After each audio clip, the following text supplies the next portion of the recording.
আজকের হাসির গল্প ঋণ শোধ। একজন লোক অন্য একজন লোকের কাছ থেকে কিছু টাকা ধার নিয়েছিল। কথা ছিল সে টাকাটা তাড়াতাড়ি পরিশোধ করে দেবে। যে ধার দিয়েছিল তার ধারণা ছিল মাস তিনেকের মধ্যে হয়তো সে তার টাকা ফেরত পাবে। সেই মতো ভদ্রতা করে আগে আর কোনো তাগাদা করেনি। কিন্তু 3 মাস চলে যাওয়ার পর সে খাতুককে বলল, কই ভাই, আমার টাকাটা ফেরত দাও।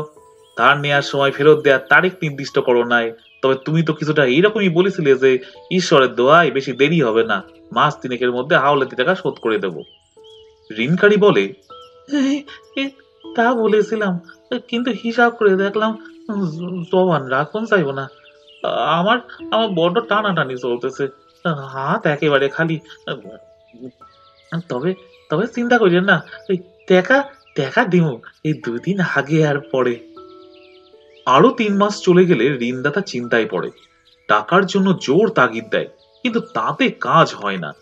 খাতক গাঁই গুই করে বলে, দিমু, তোমার টাকা মাইরা খামু না, আর ঘর বাড়ি ভাঙা লইয়া পলাইয়া যাবো না, অত অস্থির হোক। হ্যাঁ, ঋণদাতা মনে মনে বলে, এ ভারী পিছ লোকের পাল্লায় পড়েছি। টাকা দান নিয়ে ও যেভাবে আইস না কাইল করতেছে তাতে কপালে ভোগান্তি আছে। ঠিক 1 বছর পরের ঘটনা। ঋণদাতা ঠিক করেছে আজ টাকা আদায় না করে ছাড়বে না। তাই খুব ভোরবেলা খাতকের বাড়িতে যেয়ে হাঁক দিয়েছে, ওই রে ফৈজুদ্দি, টাকার জন্য আইছি, আজ আর খালি হাতে ফিরুম না, টাকা না লিয়া যাইতেছি না। খাতক বলে, বারিন্দায় বয়েন, আইতেছি, ব্যবস্থা একটা হইব। কিছুক্ষণ খুটখাট শব্দ করে গামছায় বাঁধা একটা পোটলা নিয়ে সে বেরিয়ে আসে। ঋণদাতাকে বলে, আয়েন আয়েন, বাড়ির বাইরে আয়েন। ঋণদাতা বাড়ির বাইরের দিকে আসে। খাতক সেখানে এক কোণে গামছার পোটলা খুলে ফেলে।